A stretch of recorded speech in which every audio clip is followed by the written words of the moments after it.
ത്രിയേക ദൈവത്തിന് സ്തുതി. എത്രയും അഭിവന്ദ്യരായ തിരുമേനിമാർ, ബഹുമാനപ്പെട്ട വൈദിക ശ്രേഷ്ഠരെ, വിശേഷിച്ച് പ്രസംഗ സംഘത്തിൻ്റെ ചുമതലക്കാരായ ഈ ഇടവകയിലെ വികാരി അച്ഛന്മാർ, എല്ലാ പ്രിയപ്പെട്ട അച്ഛന്മാരുമേ, തങ്ങളുടെ സമർപ്പണത്തെ പുതുക്കുവാനും ആദ്യമായി സമർപ്പിക്കുവാനുമായി വന്നു ചേർന്നിരിക്കുന്ന എല്ലാ സുഹൃത്തുക്കളുമേ, മാതാപിതാക്കളെ, കുഞ്ഞുങ്ങളെ, നിങ്ങൾക്ക് എല്ലാവർക്കും ക്രിസ്തുയേശുവിന്റെ നാമത്തിൽ എൻ്റെ സ്നേഹവന്ദനം. ഇന്ന് ഇവിടെ നിൽക്കുമ്പോൾ എൻ്റെയും ബാല്യകാലത്തും കൗമാരത്തിനുമെല്ലാം ഇടവകയിൽ മാരാമൺ കൺവെൻഷനോട് ചേർന്ന് സമർപ്പണ ശുശ്രൂഷയ്ക്കായിട്ട് വന്ന രംഗം ഞാനും ഓർക്കുന്നു. ഈ ഒരു വലിയ സമർപ്പണത്തിൽ നിലനിൽപ്പാൻ നിങ്ങളെയും ദൈവം തമ്പുരാൻ അനുഗ്രഹിക്കട്ടെ, പ്രാർത്ഥിക്കട്ടെ എന്ന് ആശംസിച്ചുകൊണ്ട് അല്പസമയത്തെ നമ്മുടെ വചനാധ്യാനത്തിനായിട്ട് വിശുദ്ധ മത്തായി എഴുതിയ സുവിശേഷം 9-ാം അധ്യായം 35 മുതൽ 38 വരെയുള്ള വേദഭാഗങ്ങൾ വായിക്കാം. The Gospel recorded according to Saint Matthew, chapter 9, verses 35 to 38. യേശു പട്ടണം തോറും ഗ്രാമം തോറും സഞ്ചരിച്ചു. അവരുടെ പള്ളികളിൽ ഉപദേശിച്ച് രാജ്യത്തിൻ്റെ സുവിശേഷം പ്രസംഗിക്കുകയും സകലവിധ ദീനവും വ്യാധിയും സൗഖ്യമാക്കുകയും ചെയ്തു. അവൻ പുരുഷാരത്തെ ഇടയനില്ലാത്ത ആടുകളെ പോലെ കുഴഞ്ഞവരും ചിന്നിയവരുമായി കണ്ടിട്ട് അവരെക്കുറിച്ച് മനസ്സറിഞ്ഞു. തൻ്റെ ശിഷ്യന്മാരോട്, കൊയ്ത്ത് വളരെയുണ്ട്, സത്യം, വേലക്കാരോ ചുരുക്കം. ആകയാൽ കൊയ്ത്തിൻ്റെ യജമാനനോട് കൊയ്ത്തിലേക്ക് വേലക്കാരെ അയക്കേണ്ടതിന് യാചിപ്പീൻ എന്ന് പറഞ്ഞു. പ്രാർത്ഥിക്കാം. വചനമാകുന്ന ദൈവമേ, അത്ഭുതമേറിയതിൻ്റെ വചനത്തിനായി സ്തുതി. ഇരുവായത്തരിയുള്ള ഏത് വാളിനേക്കാളും മൂർച്ഛിതമായ അതിൻ്റെ വചനത്തെ അടിയങ്ങൾ ധ്യാനിക്കുമ്പോൾ അത്രയും സൂക്ഷ്മതയോടെ ഇരുപ്പാൻ നിങ്ങളെ സഹായിക്കണമേ. അടിയങ്ങളുടെ പാറയും വീണ്ടെടുപ്പുകാരുമായ യഹോവേ, എൻ്റെ വായിലെ വാക്കുകളും ഞങ്ങളെല്ലാവരുടെ ഹൃദയങ്ങളുടെ ധ്യാനവും നിങ്ങൾക്ക് എപ്പോഴും പ്രസാദകരമായിരിക്കുമാറാകണമേ. യേശു പട്ടണം തോറും ഗ്രാമം തോറും സഞ്ചരിക്കുമ്പോഴെല്ലാം യേശുവിനെ പിന്തുടരുന്ന ഒരു വലിയ ആൾക്കൂട്ടത്തെ യേശു കാണുകയും ചെയ്തു. അപ്പോൾ യേശുവിൻ്റെ ഒരു റെസ്പോൺസ് ആണ് ഇന്നത്തെ വേദഭാഗത്തിൽ നമുക്ക് വായിക്കുവാൻ സാധിക്കുന്നത്. ഈ ഒരു വാക്യം പല ഭാഗങ്ങളിലായിട്ട് എഴുതപ്പെട്ടിട്ടുണ്ട്. ഒരേ വാക്യങ്ങൾ പല ഭാഗങ്ങളിലായിട്ട് എഴുതപ്പെട്ടിട്ടുണ്ട്. ഇന്ന് ഇവിടെ യേശു തന്നെ അനുഗമിക്കുന്ന ഒരു ശിഷ്യരെ കണ്ടപ്പോൾ, അല്ലെങ്കിൽ ഒരു ജനത്തെ കണ്ടപ്പോൾ, യേശു അവരോട് മനസ്സലിഞ്ഞു. എന്തുകൊണ്ട് മനസ്സലിഞ്ഞു? അവൻ ഇടയിലില്ലാത്ത ആടുകളെ പോലെ കുഴഞ്ഞവരും ചിന്നിയവരുമാണ് എന്ന് മനസ്സിലാക്കിയിട്ട് യേശു അവരോട് മനസ്സലിഞ്ഞു. ഇടയിലില്ലാത്ത ആടുകളെ പോലെയുള്ള ജനത്തെ കാണുമ്പോൾ, കുഴഞ്ഞവരും ചിന്നിയവരുമായ ജനത്തെ കാണുമ്പോൾ മനസ്സലിയുന്ന യേശുക്രിസ്തു. എന്താണ് ഇടയിലില്ലാത്ത ആടുകളെ പോലെ കുഴഞ്ഞവരും ചിന്നിയവരുമായ ജനത്തിന്റെ പ്രത്യേകത? അഫ്കോഴ്സ് ഒരു ഫിസിക്കൽ പ്രസൻസിൽ കുറച്ചുപേർ അവിടെയും കുറച്ചുപേർ ഇവിടെയും നിൽക്കുന്നു എന്നല്ല ഉദ്ദേശിച്ചിരിക്കുന്നത്. അവരുടെ ജീവിത സാഹചര്യങ്ങളെയാണ് തീർച്ചയായും ഇവിടെ ഉദ്ദേശിച്ചിരിക്കുന്നത്. ഒരു കുത്തഴിഞ്ഞ ജീവിതം നയിക്കുന്ന ഒരു ജനം, അല്ലെങ്കിൽ ദൈവം തങ്ങളെ കുറിച്ച് ആഗ്രഹിക്കുന്നതല്ലാത്ത രീതിയിൽ ജീവിക്കുന്ന ഒരു ജനം. ഈ ജനത്തെ കണ്ടപ്പോൾ യേശുക്രിസ്തുവിന് മനസ്സലിവുണ്ടായി. എങ്ങനെയൊക്കെയുള്ളവരായിരിക്കാം ഈ ജനക്കൂട്ടത്തിൽ ഉണ്ടായിരിക്കുക? നമ്മുടെ സമൂഹത്തിൽ വെറുപ്പോടും പകയോടും വിദ്വേഷത്തോടും ഒക്കെയും ദൂരം പാലിക്കുവാൻ ആഗ്രഹിക്കുന്ന ഒരു കൂട്ടം ജനം. കൊലപാതകങ്ങളുണ്ടാകാം, വ്യഭിചാരികളുണ്ടാകാം, മോഷ്ടാക്കളുണ്ടാകാം, സാമൂഹ്യ വിരുദ്ധരുണ്ടാകാം, സ്ത്രീകളോടും കുട്ടികളോടും അപമര്യാദയായി പെരുമാറുന്നവരുണ്ടാകാം, സമൂഹത്തിന് വിവിധ രീതിയിൽ പ്രയാസങ്ങളും പ്രശ്നങ്ങളും ഉണ്ടാക്കുന്നവരുണ്ടാകാം. ഇവരെയൊക്കെ കാണുമ്പോൾ എന്താണ് എൻ്റെയും നിങ്ങളുടെയും പ്രതികരണം? ഇവരോടൊക്കെ മനസ്സലിവാണ് ഉണ്ടാകുന്നത്? അതോ ഇവരോട് എത്രയും പെട്ടെന്ന് ആ ഒരു കൂട്ടത്തിൽ നിന്ന്, ആ ഒരു സമൂഹത്തിൽ നിന്ന് ദൂരം പാലിക്കുവാനാണോ നമ്മൾ ഓരോരുത്തരും ആഗ്രഹിക്കുന്നത്? എന്നാൽ യേശുവിന് ഇവരെ കണ്ടപ്പോൾ മനസ്സലിവുണ്ടായി. He moved with compassion. He moved with pity എന്നൊക്കെയാണ് ഇംഗ്ലീഷിൽ കൊടുത്തിരിക്കുന്ന പദങ്ങൾ. He moved with compassion അല്ലെങ്കിൽ pity. മനസ്സലിവ്, പിറ്റി, കമ്പാഷൻ എന്നൊക്കെ പറയുമ്പോൾ നമ്മൾ അതിനെ ലഘൂകരിച്ച് കാണുവാൻ സാധ്യത കൂടുതലാണ്. വിശേഷിച്ച് പിറ്റി എന്നൊക്കെയുള്ള ഒരു പദം നമ്മൾ ഉപയോഗിക്കുന്നത് നമ്മളെക്കാളും താഴ്ന്ന ഇടത്തിലുള്ളവരോട് നമുക്ക് തോന്നുന്ന ഒരു അയ്യോ പാവം, ഇങ്ങനെയുള്ളൊരു ഭാവത്തെയാണ് നമ്മൾ പിറ്റി എന്നൊക്കെ കൊണ്ട് ഉദ്ദേശിക്കുന്നത്. കമ്പാഷൻ കുറച്ചും കൂടെ നല്ലൊരു പ്രയോഗമായിട്ട് നമുക്ക് തോന്നുമെങ്കിലും പ്രധാനമായിട്ട് നമ്മൾ ഉപയോഗിക്കുന്ന രണ്ട് പദങ്ങളാണ്. ഒന്ന് സിമ്പതി, മറ്റൊന്ന് എമ്പതി. സിമ്പതി എന്ന് പറയുന്നത് ഒരു അയ്യോഭാവമാണ്. അയ്യോ ഇവനിങ്ങനെ വന്നു പോയല്ലോ, അയ്യോ എന്ത് ചെയ്യും, കഷ്ടമായി പോയല്ലോ, ഈ ഒരു ഭാവമാണ് സിമ്പതി. എന്നാൽ എമ്പതി എന്ന് പറയുന്നത് കുറച്ചും കൂടെ ഒരു തന്മയീഭാവമാണ്. സ്റ്റാൻഡിങ് ഇൻ അതേഴ്സ് ഷൂസ് എന്നൊരു ഇംഗ്ലീഷ് പ്രയോഗമുണ്ട്. മറ്റുള്ളവന്റെ ഷൂസിനകത്ത് കയറി നിൽക്കുക എന്നുള്ളതല്ല എൻ്റെ അർത്ഥം, മറിച്ച് മറ്റുള്ളവന്റെ സ്ഥാനത്ത് നമ്മളെ തന്നെ പ്രതിഷ്ഠിച്ച ആ ഭാഗത്തെ കാണുക എന്നുള്ളതാണ്. എന്നാൽ ദൈവത്തിന്റെ മനസ്സലിവ് എന്ന് പറയുന്നത് സിമ്പതിയുമല്ല എമ്പതിയുമല്ല. It is much more than that. ഇതിന്റെ ഒരു അർത്ഥത്തിന്റെ വ്യാപ്തി ആഴം മനസ്സിലാക്കണമെങ്കിൽ ഇതിന് യഥാർത്ഥത്തിൽ ഉപയോഗിച്ചിരിക്കുന്ന പദം ഒന്ന് മനസ്സിലാക്കണം. ഇതിന് ഉപയോഗിച്ചിരിക്കുന്ന ഗ്രീക്ക് പദം, ആ പദം നിങ്ങൾ പഠിക്കുകയോ എഴുതിയോ ഒന്നും ആവശ്യമൊന്നുമില്ല, ഇത്ര ടെക്നിക്കാലിറ്റിയിലൊന്നും പോകേണ്ട കാര്യമൊന്നുമില്ല. എങ്കിലും എന്താണ് അതിന്റെ അർത്ഥവ്യാപ്തി എന്ന് നിങ്ങൾ അറിഞ്ഞിരിക്കണം, അതിന് മാത്രം പറയുകയാണ്. ഇതിന് ഉപയോഗിച്ചിരിക്കുന്ന ഗ്രീക്ക് പദം സ്പ്ലാഗ്നോസോമായി എന്നുള്ള പദമാണ്. സ്പ്ലാഗൻസോമായി. ഈ സ്പ്ലാഗൻ എന്നാൽ ഗ്രീക്ക് പദത്തിൽ ഉപയോഗിച്ചിരിക്കുന്ന ഗ്രീക്ക് പദത്തിന്റെ അർത്ഥം കുടൽ അല്ലെങ്കിൽ ആന്തരികാവയവം എന്നാണ്. കുടൽ. സ്പ്ലാഗൻസോമായി എന്നാൽ കുടൽ പുറത്തേക്ക് വരുന്ന വേദന എന്നൊക്കെയാണ് എൻ്റെ അർത്ഥം. ഇത് ഉപയോഗിച്ചിരിക്കുന്ന മറ്റൊരു വാക്യം നിങ്ങളുടെ ശ്രദ്ധയിൽപ്പെടുത്താം. അപ്പോൾ നിങ്ങൾക്ക് കുറച്ചും കൂടെ നല്ലതായിട്ട് കാര്യങ്ങൾ മനസ്സിലാകും. അപ്പോസ്തല പ്രവൃത്തികളുടെ പുസ്തകം 1-ാം അധ്യായം 18-ാമത്തെ വാക്യം, Acts of the Apostles chapter 1 verse 18. അവൻ അനീതിയുടെ കൂലി കൊണ്ട് ഒരു നിലം മേടിച്ച് തലകീഴായി വീണ് നടുവേ പിളർന്ന് കുടലെല്ലാം തുറിച്ചുപോയി. ഇവിടെയാണ് സ്പ്ലാഗൻസോമായി എന്നൊരു പദം ഉപയോഗിച്ചിരിക്കുന്നത്. കുടലെല്ലാം തുറിച്ചുപോയി. ഈ ഒഴിഞ്ഞവരെയും ചിഞ്ഞവരെയും കണ്ടപ്പോൾ കർത്താവിനുണ്ടായ വേദന ഒരു അയ്യോപാവം വേദനയല്ല, മറിച്ച് അവന്റെ കുടലെല്ലാം തുറിച്ചു പോകുന്നൊരു വേദനയായി കർത്താവിനുണ്ടായി. ഒരു സിമ്പതിയോ എമ്പതിയോ അല്ല. എന്റെ താണാവസ്ഥയിൽ, എന്റെ അരിഷ്ടാവസ്ഥയിൽ എന്നേക്കാളും പ്രയാസപ്പെടുന്ന, ഭാരപ്പെടുന്ന, എന്നെ എങ്ങനെയെങ്കിലും ഈ അരിഷ്ടാവസ്ഥയിൽ നിന്ന് കരകയറ്റണം എന്ന് വിചാരിക്കുന്ന ഒരു ദൈവ സ്നേഹത്തിനെയാണ് ഇവിടെ മനസ്സലിവ് എന്ന പദം കൊണ്ട് ഉപയോഗിച്ചിരിക്കുന്നത്. മാക്സ് ലുക്കാഡോ എന്ന് പറയുന്ന ഒരു ദൈവശാസ്ത്രജ്ഞന്റെ ഒരു പദപ്രയോഗം ഇങ്ങനെയാണ്, ഒരു കൊട്ടേഷൻ ഇങ്ങനെയാണ്: He cannot even bear the thought of eternity without you, so he chose things. നിങ്ങളില്ലാതെയുള്ള ഒരു ദൈവരാജ്യത്തെ കുറിച്ച്, നിത്യരാജ്യത്തെ കുറിച്ച് യേശുവിന് ചിന്തിക്കാൻ പോലും പറ്റിയില്ല. അതുകൊണ്ട് യേശു ആണികൾ തിരഞ്ഞെടുത്തു എന്നാണ്. He could not even bear the thought of eternity without you. അതുകൊണ്ട് he chose names. മാക്സ് ലുക്കാഡോ. നമുക്ക് മനോഹരമായ ഒരു പ്രാർത്ഥന നമ്മുടെ പരസ്യാരാധന ക്രമത്തിലുണ്ട്. 21-ാം പുറം. മോറോൻ യേശുമിശിഹായെ നിന്റെ അനുഗ്രഹങ്ങളുടെ വാതിൽ ഞങ്ങളുടെ നേരെ അടച്ചു കളയരുത്. എന്താണ് റെസ്പോൺസ്? കർത്താവെ, ഞങ്ങൾ പാപികളാകുന്നത് ഏറ്റു പറയുന്നു, ഞങ്ങളെ അനുഗ്രഹിക്കണം. അടുത്ത വാക്യം, അടുത്ത പ്രാർത്ഥന എന്താണെന്നറിയാമോ? കർത്താവെ, നിന്റെ മരണത്താൽ ഞങ്ങളുടെ മരണം മാഞ്ഞു പോകുവാൻ നിന്റെ സ്നേഹം നിന്റെ സ്ഥലത്ത് നിന്ന് ഞങ്ങളുടെ അടുക്കലേക്ക് വലിച്ചു താഴെയിട്ടു. ദൈവ സ്നേഹത്തിന് കർത്താവിനെ അവിടെ ഇരുത്താൻ സമ്മതിച്ചില്ല. He came down because of his love. ദൈവ സ്നേഹം കർത്താവിനെ സ്വർഗത്തിൽ ഇരിക്കാൻ അനുവദിക്കാതെ അവൻ ദൈവരൂപത്തിലിരിക്കുക. ഫിലിപ്പി ലേഖനം 2-ാം അധ്യായം 6 മുതലുള്ള വാക്യം, ദൈവരൂപത്തിലിരിക്കുക. ദൈവത്തോടുള്ള സമത്വം മുറുകെ പിടിച്ചോളൂ വിചാരിക്കാതെ ദാസരൂപം എടുത്ത് മനുഷ്യ സാദൃശ്യത്തിലായി വേഷത്തിൽ മനുഷ്യനെ വിളക്കി തന്നെത്താൻ താഴ്ത്തി മരണത്തോളം ഈ സ്നേഹം കർത്താവിനെ കൊണ്ടുപോയി.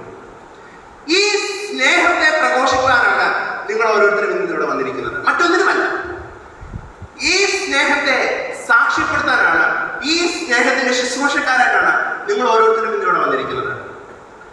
എന്റെ കേൾക്കുന്ന സ്നേഹിതരെ ആദ്യമായിട്ട് സമർപ്പിക്കുന്നവരുണ്ടാകാം, തങ്ങളുടെ സമർപ്പണങ്ങൾ കഴിഞ്ഞ വർഷങ്ങളിലെ പുതുക്കുവാനായിട്ട് വന്നിട്ടുള്ളവരുണ്ടാകാം, പൂർണ്ണ സമയ സുവിശേഷകാരിക്ക് വേണ്ടി സമർപ്പിക്കുവാൻ വന്നിട്ടുള്ളവരുണ്ടാകാം, മറ്റ് ജോലിയോടുകൂടി തങ്ങളുടെ സുവിശേഷ പ്രവർത്തനങ്ങളെ കൊണ്ടുപോകണമെന്ന് ആഗ്രഹിച്ച് സമർപ്പിക്കുവാൻ വന്നിട്ടുള്ളവരുണ്ടാകാം.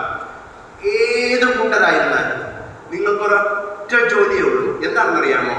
ഈ കർത്താവിന്റെ മനസ്സലിവ്, കർത്താവിന്റെ സ്നേഹത്തെ മറ്റുള്ളവർക്ക് കാണിച്ചു കൊടുക്കുക. അത്രയേ ഉള്ളൂ. ഇന്നലെ ഇവിടെ രസകരമായ സംഭവം ഉണ്ടായി. ഇന്നലെ 12 വയസ്സിന് താഴെയുള്ള കുഞ്ഞുങ്ങളുടെ സമർപ്പണമായിരുന്നു. ഒരു കുഞ്ഞു സംഭാഷണം. ആ സംഭാഷണത്തിൽ തൊട്ടടുത്ത് നിൽക്കുന്നവർ മാത്രമേ അത് കേട്ടുള്ളൂ. കുഞ്ഞൊരു പുറത്തുള്ള ഒരു കുഞ്ഞു സംഭാഷണം. 2 കുഞ്ഞുങ്ങളെയും കൊണ്ട് 2 അമ്മമാർ വന്നു. ഈ അമ്മമാർ തമ്മിൽ പരിചയമുള്ളവരാണ്. 2 കുഞ്ഞുങ്ങളെയും കൊണ്ട് 2 അമ്മമാർ വന്നു. അപ്പോൾ പുറത്ത് രജിസ്ട്രേഷൻ കൗണ്ടറിൽ നിങ്ങൾക്ക് ഫില്ല് ചെയ്യാനുള്ള കാർഡ് ഉണ്ടല്ലോ, ആ കാർഡ് വാങ്ങിക്കാൻ വേണ്ടി അമ്മമാർ 2 കുഞ്ഞുങ്ങളെയും കൊണ്ട് അവിടെ നിൽക്കുകയാണ്. അപ്പോൾ മുൻപിൽ നിൽക്കുന്ന അമ്മ പറഞ്ഞു, പൂർണ്ണ സമയത്തിന് വേണ്ടിയുള്ള ഒരു കാർഡ് തരണം. അപ്പോൾ പുറകിൽ നിൽക്കുന്ന അമ്മ മുമ്പിൽ നിൽക്കുന്ന അമ്മയോട് പറഞ്ഞു, അതെ, ജോലിയോടുകൂടെ ഉള്ള കാർഡും കൂടെ വാങ്ങിച്ചോളൂ എൻ്റെ മോന് വേണ്ടി. അപ്പോൾ മുമ്പിൽ നിൽക്കുന്ന അമ്മ പറഞ്ഞു, ശരി, ജോലിയോടുകൂടെ ഉള്ള സുവിശേഷ വേലയ്ക്ക് വേണ്ടിയുള്ള ഒരു കാർഡ് തരും. അപ്പൊ ഈ ഫ്രണ്ട് നിൽക്കുന്ന കുഞ്ഞിനൊന്നും മനസ്സിലായില്ല. ഈ കൊച്ചു കുഞ്ഞാണല്ലോ. അപ്പൊ ഈ കൊച്ചു കുഞ്ഞ് തിരിഞ്ഞിരുന്ന് അമ്മയോട് വളരെ നിഷ്കളങ്കമായിട്ട് ചോദിച്ചു, അപ്പൊ എനിക്ക് ജോലിയൊന്നും ഇല്ലേ അമ്മേ? നിങ്ങൾക്കുള്ള ഒരേ ഒരു ജോലി എന്താണെന്നറിയാമോ? ദൈവത്തിന്റെ മനസ്സരിവിനെ കാണിച്ചു കൊടുക്കുക. അത്രയേ ഉള്ളൂ. ദൈവത്തിന്റെ സ്നേഹത്തെ കാണിച്ചു കൊടുക്കുക. നിങ്ങൾ വേറെ ഓഫീസിൽ വർക്ക് ചെയ്യുന്നുണ്ടായിരിക്കാം, നിങ്ങൾ വേറെ ബിസിനസ് ചെയ്യുന്നുണ്ടായിരിക്കാം, നിങ്ങൾക്ക് വേറെ തൊഴിലോ പ്രൊഫഷനോ ഒക്കെ ഉണ്ടായിരിക്കാം.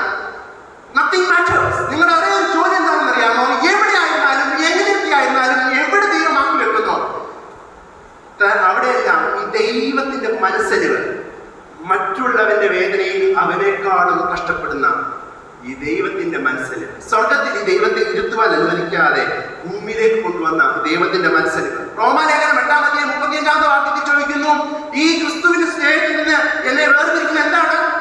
കഷ്ടതയോ, സങ്കടമോ, നഗ്നതയോ, പട്ടിണിയോ, ആപത്തോ, വാളോ? 38 മുതലുള്ള വാക്യങ്ങളിൽ പൗലോസ് അപ്പോസ്തലൻ പിന്നെയും പറയുന്നു, മരണത്തിനോ ജീവനോ ദൂതന്മാർക്കോ വാഴ്ചകൾക്കോ അധികാരങ്ങൾക്കോ ഇപ്പോഴുള്ളതിനോ വരുവാനുള്ളതിനോ ഉയരത്തിനോ ആഴത്തിനോ ജീവനുള്ള ഒരു സൃഷ്ടിക്കും ഈ ക്രിസ്തുവിന്റെ സ്നേഹത്തിൽ നിന്ന് ഞങ്ങളെ വേർതിരിപ്പാൻ കഴിയുകയില്ല. ഈ ക്രിസ്തുവിന്റെ സ്നേഹത്തിൽ നിന്ന് വേർതിരിപ്പാൻ കഴിയുകയില്ല. ഈ 2 കൊരിന്ത്യർക്ക് എഴുതിയ ലേഖനം 5-14 വാക്യത്തിൽ പൗലോസ് അപ്പോസ്തലൻ പറയുന്നു, ഈ ക്രിസ്തുവിന്റെ സ്നേഹം ഞങ്ങളെ നിർബന്ധിക്കുന്നു. ക്രിസ്തുവിന്റെ സ്നേഹം ഞങ്ങളെ നിർബന്ധിച്ചുകൊണ്ടേയിരിക്കുകയാണ്. You are here because the love of God, love of Christ compels you, forces you. ഈ സ്നേഹം മറ്റുള്ളവർക്ക് കാണിച്ചു കൊടുക്കാനാണ് നിങ്ങളെ വിളിച്ചിരിക്കുന്നത്. 2 കാര്യങ്ങൾ കൊണ്ട് പറയാനുണ്ട്. പെട്ടെന്ന് പറഞ്ഞ് ഞാൻ അവസാനിപ്പിച്ചോളാം. ആ 5 മിനിറ്റ് എടുത്ത് ഞാൻ പറഞ്ഞ് അവസാനിപ്പിച്ചോളാം. ഇപ്പോൾ നമ്മൾ വായിച്ച കുറിവാക്യത്തിന്റെ 9-ാമത്തെ അധ്യായം, മത്തായിയുടെ സുവിശേഷം 9-ാം അധ്യായം 37-38 വാക്യങ്ങൾ നമുക്ക് എല്ലാവർക്കും കാണാനറിയാവുന്ന വാക്യമാണ്. കൊയ്ത്ത് വളരെ ഉണ്ട്, സത്യം, വേലക്കാരോ ചുരുക്കം. ആകയാൽ കൊയ്ത്തിന്റെ യജമാനനോട് കൊയ്ത്തിലേക്ക് വേലക്കാരെ അയക്കേണ്ടതിന് അപേക്ഷിക്കും. ഇതേ വാക്യം ലൂക്കോസിന്റെ സുവിശേഷം 10-ാം അധ്യായം 2-ാമത്തെ വാക്യത്തിലും കാണും. ഇതേ വാക്യം സെയിം ആണ്. ഒരു കുഞ്ഞു ഡിഫറൻസ്, ഒരു കുഞ്ഞു വാക്ക് ഇതിനിടയ്ക്ക് ലൂക്കോസ് ആഡ് ചെയ്തിട്ടുണ്ട്. ലൂക്കോസ് ആഡ് ചെയ്തിരിക്കുന്ന വാക്യം എന്താണെന്നറിയാമോ? കൊയ്ത്ത് വളരെ ഉണ്ട്, സത്യം, വേലക്കാരോ ചുരുക്കം. ആകയാൽ കൊയ്ത്തിന്റെ യജമാനനോട് തന്റെ കൊയ്ത്തിലേക്ക് വേലക്കാരെ അയക്കേണ്ടതിന് യാചിപ്പിക്കും. ഈ തന്റെ എന്നുള്ള പദം മത്തായിയുടെ സുവിശേഷത്തിലില്ല. തന്റെ എന്നൊരു പദം ചേർന്നത് കൊണ്ട് എന്തെങ്കിലും അർത്ഥവ്യത്യാസങ്ങൾ ഉണ്ടായോ? ഒരർത്ഥ വ്യത്യാസം ഉണ്ടായി. പക്ഷെ ഒരു കുഞ്ഞ് എംഫസിസ് അവിടെ കൂടുതലുണ്ട്, കുഞ്ഞൊരു സ്ട്രെസ് അവിടെ കൂടുതലുണ്ട്, ഒരു കുഞ്ഞൊരു ശാക്തീകരണം കൂടുതലുണ്ട്. അതായത് നിങ്ങൾ ഈ കൊയ്ത്തിന്റെ യജമാനന്റെ ഈ പാടത്തിന്റെ സൈഡിൽ കൂടി ഇങ്ങനെ നടക്കുക. അപ്പൊ ഈ പാടം ഇങ്ങനെ വിളഞ്ഞ് കൊയ്ത്തിന് ഇങ്ങനെ കാലമായിരിക്കുന്നത് നിങ്ങൾക്ക് കാണാൻ പറ്റും. ഇത് ആരുടെ പാടമാണ്? യജമാനന്റെ പാടമാണ്. ഈ പാടത്തിന് കൊയ്യാൻ കാലമായി എന്ന് ഏറ്റവും നല്ലവണ്ണം അറിയാവുന്നത് ആരാണ്? യജമാനൻ. പിന്നെ നിങ്ങൾ പോയി വഴിയെ കൂടെ പോകുന്നതും പോയി യജമാനോട് പറയേണ്ട കാര്യമുണ്ടോ? യജമാന, കൊയ്ത്തിന് കാലമായി, ആൾക്കാരെ വിടും എന്ന് പറയേണ്ട കാര്യമുണ്ടോ? തന്റെ കൊയ്ത്തിലേക്ക് യജമാനോട് പറയാം, യജമാനന്റെ പാടത്തിൽ ആളെ വേണം. ഇത് നമ്മൾ നമ്മൾ പോയി പറയേണ്ട കാര്യമുണ്ട്? പറയേണ്ട കാര്യം എന്താണെന്നറിയാമോ? ഈ യജമാനൻ അറിയാം ഈ കൊയ്യാൻ പാകമായിട്ട് ഈ പാടം കിടക്കുകയാണ്, പക്ഷേ കൊയ്യാൻ വിടാൻ ആളില്ല. അതുകൊണ്ട് നിങ്ങൾ പോയി ഈ യജമാനനോട് പറയണം, യജമാന നിന്റെ കൊയ്ത്തിലേക്ക് എന്നെ കൂടെ വിടാം. ആളിനെ ആവശ്യമുണ്ടല്ലോ, ഞാനും കൂടെ പോവാം. ഇത് യജമാനന്റെ കൊയ്ത്താണ്, ഇത് യജമാനന്റെ ജോലിയാണ്, ഇത് യജമാനന്റെ ശുശ്രൂഷയാണ്. ചിലപ്പോഴെങ്കിലും ഈ ശുശ്രൂഷയിൽ വന്നു പോകുന്നവർക്ക് പെടുന്ന ഒരു സങ്കടമാണ്, ഞാൻ എന്തോ വലിയ കാര്യം ചെയ്യുന്നു എന്നൊരു തോന്നൽ. ഇത് എന്റേതല്ല, ഇത് യജമാനന്റെ ശുശ്രൂഷ. ദൗത്യത്തെ കുറിച്ച് പഠിപ്പിക്കുന്ന ഒരു ഭാഗമാണ്, ഒരു തിയോളജിയിൽ പഠിപ്പിക്കുന്ന ഒരു സബ്ജക്റ്റാണ് മിസിയോളജി. ഈ മിസിയോളജിയിൽ പഠിപ്പിക്കുന്ന ഏറ്റവും അടിസ്ഥാനപരമായ വാക്കാണ് മിസിയോ ഡേ. മിസിയോ ഡേ എന്ന് പറഞ്ഞാൽ ദൈവത്തിന്റെ ദൗത്യം എന്നാണ്. ദൈവത്തിന്റെ ദൗത്യം, ഈ ദൗത്യം ദൈവത്തിൻ്റെതാണ്. ചിലപ്പോഴെങ്കിലും നമ്മൾ ഉപയോഗിക്കാറുണ്ട് സഭയുടെ ദൗത്യമെന്ന്. സഭയ്ക്ക് ദൗത്യമൊന്നുമില്ല. സഭയ്ക്ക് ദൗത്യമുള്ളതെല്ലാം ദൈവത്തിനാണ്. മറിച്ച് ദൈവത്തിന് ഈ ദൗത്യം നിറവേറ്റുവാൻ വേണ്ടി ഒരു സഭയുണ്ട്. സഭയ്ക്ക് ദൗത്യമൊന്നുമില്ല, ദൗത്യത്തിനൊരു സഭയുണ്ട്. എനിക്കൊരു പരീക്ഷയുണ്ട്, ആ പരീക്ഷ എഴുതാൻ എൻ്റെ ഒരു പേനായും ഉണ്ട്. ഇതിൻ്റെ അർത്ഥം ഈ പേനായിട്ടാണ് ഈ പരീക്ഷ എന്ന് വിചാരിക്കുന്നത്, അല്ല, പരീക്ഷ എനിക്കുള്ളത്. ഈ ദൗത്യം ദൈവത്തിൻ്റെതാണ്. നിങ്ങൾ ഇവിടെ വന്നിരിക്കുന്നത് മറ്റാരെയും കണ്ടല്ല, ദൈവ സ്നേഹം നിങ്ങളെ നിർബന്ധിക്കുന്നതുകൊണ്ട് മാത്രമായിരിക്കണം. ഈ ശുശ്രൂഷയിലേക്ക് നിങ്ങളെ നയിക്കുന്ന ഒരേ ഒരു ഘടകം ഈ ദൈവസ്നേഹമായിരിക്കണം. മറ്റൊന്നും നിങ്ങളെ ഈ ശുശ്രൂഷയിലേക്ക് കമ്പൽ ചെയ്യാൻ പാടില്ല.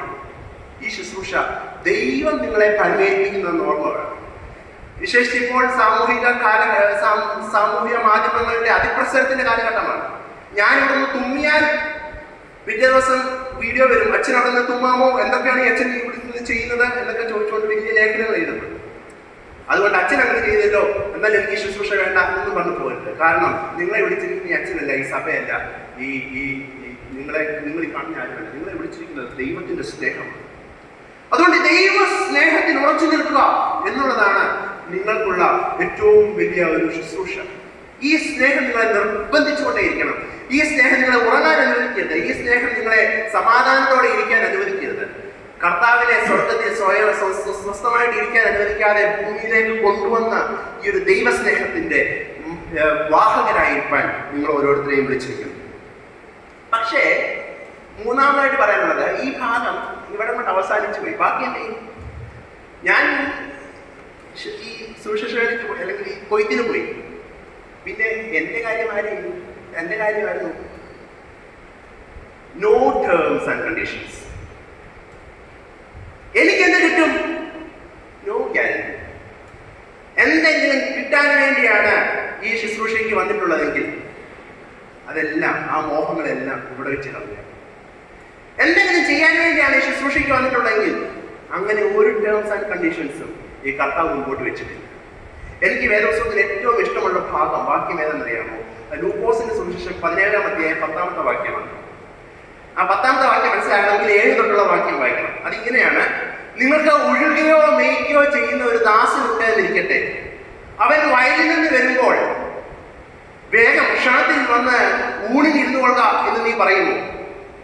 അല്ല, നീ ഒത്താഴം ഒരുക്കാം, ഞാൻ കഴിച്ചു തീരുവോളം നീ അരകെട്ടി എനിക്ക് ശുശ്രൂഷ ചെയ്യുമെന്ന് പറയുകയില്ലയോ? അതിനുശേഷം നീയും ഭക്ഷിച്ചു കൊള്ളുക. തന്നോട് കൽപ്പിച്ചതൊക്കെയും ദാസൻ ചെയ്ത ശേഷം നിങ്ങൾ നന്ദി പറയുന്നു. ഇനി 10-ാമത്തെ വാക്യം ഇങ്ങനെയാണ്: അപ്രകാരം നിങ്ങളോട് കൽപ്പിച്ചതൊക്കെയും ചെയ്തു തീർന്ന ശേഷം ഞങ്ങൾ പ്രയോജനമില്ലാത്ത ദാസന്മാർ, ചെയ്യേണ്ടതേ ചെയ്തിട്ടുള്ളൂ എന്ന് നിങ്ങൾ പറയുക. ഒന്നും എക്സ്പെക്ട് ചെയ്തുകൊണ്ട്, എന്റെ ഒരു ഡിമാൻഡ്സ് വെച്ചുകൊണ്ട് ഈ ശുശ്രൂഷയ്ക്ക് വരാൻ പറ്റുകയില്ല. 2 യജമാനന്മാരെ സേവിക്കാൻ ആർക്കും കഴിയുകയില്ല. ഒന്നെങ്കിൽ എനിക്ക് എന്നെ തന്നെ സേവിക്കാം, അല്ലെങ്കിൽ ദൈവസ്നേഹത്തെ സേവിക്കാം. ദൈവസ്നേഹത്തെയും എന്നെയും കൂടെ ഒരുമിച്ച് സേവിക്കാൻ പറ്റുകയൊന്നുമില്ല. ദൈവസ്നേഹത്തെ പ്രചരിപ്പിക്കാം, കുറച്ച് കൂടുതലുള്ളത് എനിക്കൂടെ പോരട്ടെ എന്നൊന്നും വിചാരിക്കാൻ സാധിക്കുകയില്ല. ഈ ശുശ്രൂഷ പ്രതിഫലം ലഭിക്കാത്തൊരു ശുശ്രൂഷയാണ്, നന്ദി കിട്ടാത്തൊരു ശുശ്രൂഷയാണ്. നിങ്ങൾക്ക് നന്ദി കിട്ടുന്നുണ്ടെങ്കിൽ ഓർത്തോ, ഇതിന്റെ കുറച്ച് നമുക്ക് കിട്ടുന്നുണ്ട്. ഈ ശുശ്രൂഷ ശുശ്രൂഷയുടെ പ്രത്യേകത അതാണ്. എന്നാൽ പലപ്പോഴും ഒരു സാമ്രാജ്യത്വ ശക്തികളുടെ ഒരു വായനയിൽ നോക്കുമ്പോൾ ഒരു ടേംസ് ആൻഡ് കണ്ടീഷൻ ഇല്ലാതെ പോയാൽ നമ്മൾ എക്സ്പ്ലോയിറ്റ് ചെയ്യാനുള്ള സാധ്യത കൂടുതലല്ലേ എന്നൊക്കെ ചോദിച്ചേക്കാം. ജോൺ ആക്ടൺ എന്ന് പറയുന്ന ഒരു ബ്രിട്ടീഷ് ഹിസ്റ്റോറിയൻ, ഒരു വലിയ പേരാണ് കേട്ടോ, എനിക്ക് മുഴുവൻ പേര് അറിയത്തില്ല, അതുകൊണ്ട് മുമ്പിന്റെ അവസാനത്തെ പേര് പറഞ്ഞത് ലോർഡ് ജോൺ ആക്ടൺ. ഇദ്ദേഹം പറഞ്ഞു, power corrupts and absolute power corrupts absolutely. എവിടെ അധികാരമുണ്ടോ അവിടെ ദുഷിപ്പിക്കപ്പെടും എന്നാണ് പറയുന്നത്. അതുകൊണ്ട് ടേംസ് ആൻഡ് കണ്ടീഷൻ ഇല്ലാതെ അധികാരത്തിന് കീഴ്പ്പെട്ടാൽ ദുഷിപ്പിക്കപ്പെടുകയില്ലേ എന്ന് സംശയം വരാം. പക്ഷേ തിമോഥെയോസ് എഴുതിയ 1-ാം ലേഖനം 6-ാം അധ്യായം 25-ാമത്തെ വാക്യത്തിൽ പൗലോസ് അപ്പോസ്തലൻ പറയുന്നു, ധന്യനായ ഏകാധിപതി, ബ്ലെസ്സഡ് സോവറിൻ റൂളർ. ധന്യനായ ഏകാധിപതി. ഈ ഏകാധിപതി ദുഷിപ്പിക്കപ്പെടാത്ത ഏകാധിപതിയാണ്. നിങ്ങൾക്ക് ആവശ്യമെല്ലാം ഈ ഏകാധിപതി നൽകുന്നു. ആകയാൽ എന്ത് തിന്നും എന്ത് കുടിക്കുമെന്ന് ജീവനായിക്കൊണ്ടും എന്ത് ഉടുക്കുമെന്ന് ശരീരത്തിനായിക്കൊണ്ടും വിചാരപ്പെടരുത്. ആഹാരത്തെക്കാൾ ഉടുപ്പും ആഹാരത്തെക്കാൾ ജീവനും ശരീരത്തെക്കാൾ ഉടുപ്പിനേക്കാൾ ശരീരവും വലുതല്ലയോ? വയലിലെ പറവളെ നോക്കിയോ, വിതയ്ക്കുന്നില്ല, കൊയ്യുന്നില്ല, തലമുറയിൽ കൂട്ടി വയ്ക്കുന്നില്ല, എങ്കിലും സ്വർഗ്ഗസ്ഥാനം നിങ്ങളുടെ പിതാവ് അവയൊക്കെയുണ്ട്.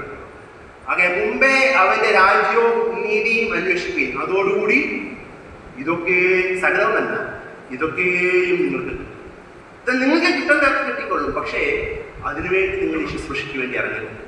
3 കാര്യങ്ങളാണ് ഞാൻ പറയാൻ ആഗ്രഹിച്ചത്. ഒന്ന്, എന്താണ് നിങ്ങളെ ഇവിടെ കൊണ്ടുവന്ന് ഇരുത്തിയിരിക്കുന്നത്? എന്താണ് നിങ്ങളെ ഈ സമർപ്പണം പുതുക്കുവാനോ പുതുതായി സമർപ്പിക്കുവാനോ നിങ്ങളെ പ്രേരിപ്പിക്കുന്നതെന്ന് അറിയാമോ? ഈ ക്രിസ്തുവിന്റെ സ്നേഹമാണ്, ക്രിസ്തുവിന്റെ മനസ്സലിവാണ്. സ്വർഗത്തിൽ മനസമാധാനത്തോടെ ഇരിക്കാൻ ക്രിസ്തുവിനെ അനുവദിക്കാതെ ഈ ലോകത്തിലേക്ക് പിടിച്ചു കൊണ്ടുവന്ന ഈ ദൈവസ്നേഹമാണ് നിങ്ങളെ ഇവിടെ എത്തിയിരിക്കുന്നത്. 2, ഈ ശുശ്രൂഷ ദൈവത്തിന്റെ ശുശ്രൂഷയാണ്. എനിക്ക് ഒരു ഡിമാൻഡ്സും ഇല്ലാതെ വെക്കാനില്ല, എനിക്ക് ഒരു കണ്ടീഷൻസും ഇല്ലാതെ പറയാനില്ല. നിങ്ങൾ വേറെ ആരെയും നോക്കണ്ട. ഈ ശുശ്രൂഷയ്ക്ക് നിങ്ങളെ വിളിച്ചിരിക്കുന്നത് ഈ ദൈവത്തിന്റെ സ്നേഹമാണ്. 3, എനിക്ക് എന്താണ് പ്രതിഫലം കിട്ടുന്നത്? അങ്ങനെ ഒരു ചോദ്യമേ ഈ ശുശ്രൂഷയില്ല. നിങ്ങൾക്കുള്ള ചോദ്യം, ഞാൻ എന്തുമാത്രം മനോഹരമായി ദൈവസ്നേഹത്തെ കാണിച്ചു കൊടുക്കുന്നു മാത്രമേ ഉള്ളൂ. അങ്ങനെ ഒരു ധന്യമായ ശുശ്രൂഷ ചെയ്യുവാൻ, അങ്ങനെ ഒരു ധന്യമായ സുവിശേഷ വേലയ്ക്ക് വേണ്ടി കർത്താവ് നിങ്ങളെ അനുഗ്രഹിക്കട്ടെ, കർത്താവ് നിങ്ങളെ ബലപ്പെടുത്തട്ടെ. ഈ സമർപ്പണത്തിൽ ഉറച്ചു നിൽപ്പാൻ ദൈവത്തിന്റെ സ്നേഹം നിങ്ങളെ ദിനംതോറും നിർബന്ധിച്ചുകൊണ്ടേയിരിക്കട്ടെ. ഒരു പാട്ടിന്റെ ഒരു ശീലയും കൂടെ പാടി ഞാൻ അവസാനിപ്പിച്ചോളാം. നമ്മുടെ ക്രിസ്തീയ ഗവൺമെന്റിലുള്ള ഒരു പാട്ടാണ്. സുവിശേഷ വേല എന്ന ഒരു ഹെഡിങ്ങിനകത്ത് വരുന്ന കൊയ്ത്തുണ്ടധികം വേലയുണ്ടേറെ എന്നതിന്റെ അവസാനത്തെ ശീല ഇങ്ങനെയാണ്. തന്നല്ലോ എനിക്കായി തൻ രക്തമാകെ എന്തു ഞാനേകിടും തനിക്കായി, ലോകാന്ത്യം വരെ തൻ സാക്ഷിയതാവാൻ നൽകിയിടുന്നെ ഞാൻ. കൊയ്ത്തുണ്ടധികം വേലയുണ്ടേറെ പോവതിനായി നീയാരുള്ളൂ, ചുടുചോര ചിന്തും ധീരയോദ്ധാക്കൾ ക്രിസ്തുവിനായി ഇറങ്ങിയിടട്ടെ. ചുടുചോര ചിന്തും ധീരയോദ്ധാക്കൾ ക്രിസ്തുവിനായി ഇറങ്ങിയിടട്ടെ. ദൈവം നമ്മെല്ലാം സമൃദ്ധമായ അനുഗ്രഹിക്കുമാറാകട്ടെ.